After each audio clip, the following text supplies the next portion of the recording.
শুভ সকাল বন্ধুরা, তোমরা সবাই কেমন আছো? আশা করছি ভালো আছো আর আমিও ভালো আছি। আমি প্রিয়া, আমার নতুন আর একটি ব্লগে তোমাদের সবাইকে অনেক অনেক স্বাগত। দেখো বন্ধুরা, আমি এইমাত্র ঘুম থেকে উঠলাম আর ঘুম থেকে উঠেই তোমাদের সাথে চলে এসেছি ক্যামেরা নিয়ে। তো আর লাইটটা আগে অন করলাম, নাহলে ঘরটা অন্ধকার, কিছু দেখা যেত না। তো সেই কারণে লাইটটাও আমি জ্বালিয়ে দিলাম। আর এখন আমি বাসনগুলো পাতকতলায় রেখে আসতে নিয়ে গেলাম। কালকে রাত্রিরে খাওয়ার বাসনগুলো, রান্নার বাসন আমি কালকে রাত্রিরেই মেজে নিয়েছিলাম, শুধু খাওয়ার বাসনগুলো রয়ে যায়। খেতে খেতে 10:30 বেজে যায়, ওই জন্য আর রাত্রিরে বাসন মাজি না, বাসন রেখেই দিই, সকালে মেজে নিই। তো আর রান্নার বাসনও কোনো দিন রেখে দিই, খালি গ্যাসটা পরিষ্কার করে রাখি। কিন্তু এখন এই হয়েছে কি, তোমাদের দাদাভাই আবার একটা নতুন জায়গায়, মানে এই 2-3 দিন কাজে যাচ্ছে, তো ওখানে ওকে রান্না করে দিতে হয়, ও খাবার নিয়ে চলে যায়। আর প্রথম দিন গিয়েছিল 9টা থেকে কাজ বললো, ওই জন্য 8:30টার সময় বাড়ি থেকে বেরিয়েছিল, কিন্তু কাল থেকে বলছে 7:30টায় বেরোবো। তো আমাকে তাড়াতাড়ি রান্না করতে হবে। তো এখন আমি যখন ঘুম থেকে উঠলাম, ঘড়িতে বাজে 6টা। তো উঠে আগে আমি বাসনগুলো তো বাইরে বার করে নিলাম, এবার সাইকেলগুলো বাইরে বার করে ঘর বারান্দাটা পুছে নিয়ে তারপরে আমি রান্না বসিয়ে দেবো। আর মেয়ে আর তোমাদের দাদাভাই এখনও ওঠেনি, ওরা ঘুমাচ্ছে। মেয়ের যেদিন পড়া থাকে সেদিন সকাল সকাল ওঠে, তো ওকে এখন ওই জন্য আমি ডাকিনি, থাক পরে ডেকে দেবো, পরে উঠবে।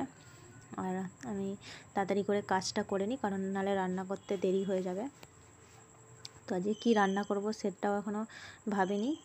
ফ্রিজে কিছু সবজিও নেই আর মাছও এনে রাখিনি আর কি। তো দেখি কি রান্না করি। আগে ঘর দুয়ারগুলো পরিষ্কার করে নিই, বাসি ঘরটা ঝাড় দিয়ে দিচ্ছি, দিয়ে মুছে নেব। এখন একবার মুছবো, আবার রান্নাবান্না করার পর একবার মুছতে হয়, কারণ আবার সেই ঘরের মধ্যে সব ভাত ঠাত ভরতে হয়। যাই হোক, পরে আবার একবার মুছতে হবে। তো এখন আপাতত, কারণ বিছানাও এখনও তোলা হয়নি, বিছানাটা ঝাড়ার পর না আবার মুছতে লাগে। একটাই ঘর দুয়ার, ওর মধ্যেই সব খাওয়া দাওয়া, না একটু পরিষ্কার রাখলে হয় না। তো যাই হোক, আমার ঘরটা ঝাড় দেওয়া হয়ে গেল, ঘরটা আমি মুছে নেব, তাড়াতাড়ি করছি। সকালবেলা না বন্ধুরা উঠতে পারি না, মানে ভাবো আজকে আমি তখন বাজে 5টা, মানে 4:45, তখন থেকে ঘড়ি দেখছি যে এই উঠবো, কিন্তু ওই যে উঠতে আর পারি না। আর কটা দিনে অভ্যাসটা খারাপ হয়ে গেছিলো, তোমাদের দাদাভাই যেখানে কাজ করছিলো ওখানে দুপুরে খেতে আসতো, তো একটু দেরি হলেও কোনো অসুবিধা ছিল না। আর এখন সকাল সকাল করতে হবে, তো আবার কিছুদিন করতে করতে আবার অভ্যাস হয়ে যাবে, কারণ তোমাদের দাদাভাই আগেও যেখানে কাজ করতো ওখানেও খাবার নিয়ে যেত। তো সেই কারণে মানুষ হচ্ছে অভ্যাসের দাস, যেটাই করবে সেটাই ঠিক টাইম দিন করতে করতে আবার ঠিক হয়ে যাবে। তো এখন আমি ঘর মোছার জন্য জল নিয়ে চলে এসেছি, ঘরটা মুছে নেবো। তো দেখো বন্ধুরা, ঘর দুয়ার মুছে আমি এখনও রান্না বসিয়ে দিচ্ছি। এদিকে হচ্ছে ভাত, আর এদিকে আলু ভাজছি, আর করবো হচ্ছে সয়াবিনের তরকারি আর ডাল। আর কিছু করবো না, তোমাদের বললামই যে ফ্রিজে কিছু সবজিও নেই, আর মানে মাছ টাছও আনা নেই, আজকে মাছ করবো না। তো ওই যে ডালও দেখো এদিকে হয়ে গেছে, আর ওদিকে তোমাদের দেখালাম সয়াবিনের তরকারি। তো যাই হোক, আমার রান্নাবান্না হয়ে গেছে, কমপ্লিট হয়ে গেছে রান্নাবান্না। তো রান্নাবান্না করে দেখো এদিকে সব টিফিন বক্স আরে সব নিয়ে আমি কিছুটা খাবার গুছিয়েছি, আর কিছুটা আছে। আর ওইটা কালকে রাত্রিরে রুটি করেছিলাম, 2টো রুটি ছিল, ওটাকে তেলে ভেজেছি, আর আজকের কিছু রুটি আছে। আর এদিকে দেখো তোমাদের দাদাভাই কাককে বিস্কুট দিতে যাচ্ছে। আমরা প্রত্যেক দিন সকালটা মানে আগে কাককে বিস্কুট দিই চা খাওয়ার আগে, তারপরে আমরা চা খাই। তো এদিকে দেখো মেয়ে উঠে পড়েছে, আর এখানে 3জনের চা নিয়ে চলে এলাম। তো চাটা খেয়ে দেই, তোমাদের দাদাভাই বেরিয়ে যাবে। আগে টিফিনটা ঘরে করতো, যেহেতু দেরিতে যেত, এখন টিফিনটা ওকে প্যাক করে দেবো। তো তোমাদের দাদাভাই দেখছো পুরো রেডি। আর এদিকে দেখো তোমাদের দাদাভাই চলে গেছে কাজে, আমি কাজ করে হাঁপিয়ে গেছি, এখন একটু শুয়ে আছি। আমার মেয়ে দেখাচ্ছে, বলছে ও মা দেখো। তো যাই হোক, মেয়ে পড়াশোনা করছে আর আমি একটু শুয়ে নিই, তারপরে আবার পরে কাজ করব। তো চলো কিছুক্ষণ শুয়ে থাকলাম, কিন্তু শুয়ে থাকলে তো হবে না, সমস্ত কাজবাজ পড়ে আছে।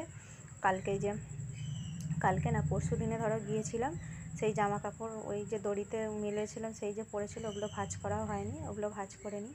জামা প্যান্টগুলো না সব কুঁচকে আছে, এত এখন মানে গাফিলতি হয়েছে যে জামা কাপড়গুলো একটু ইস্ত্রি করবো সেটাও আর ইচ্ছা করে না। কাজ ফাজ যেই শেষ হয়ে যায় তখনই মনে হয় একটু শুয়ে থাকি, আর ভালো লাগে না। তো মেয়ে আজকে স্কুলে যাবে না, ওই জন্য আরও আস্তে আস্তে কাজ হচ্ছে, করবোক্ষণ এরকম একটা ব্যাপার। তো সকালবেলা মানে এত তাড়াহুড়ো থাকে রান্না বান্না করতে, তোমাদের দাদাভাইকে চা করে দিতে, এই করতে, মানে এত তাড়াহুড়ো করতে হয় সকালবেলা, তারপরে এবার কাজ এবার আস্তে আস্তে ওই জন্য করি। দেখো জামাটা পুরো কুচকে একদম কী অবস্থা কেটেছিলাম, তোমাদের তো বললাম ইস্ত্রি করতে এখন আর ভালো লাগে না।